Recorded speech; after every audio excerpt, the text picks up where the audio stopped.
ikən səni sevirəm. Ürəyimdə dağlanan bir ürəklə mən neyləyəm? Gözlərimi açdım səni görüm deyə, yox olmusan demə, ağlayırdım mən yenə. Neyləyim bilmirəm sənə olan hisslərimi, neylədim bilmədim sənsiz o şəkilləri.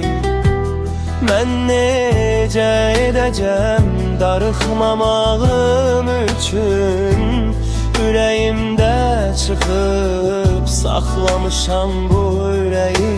Mən neyləmişəm səni getməyin üçün?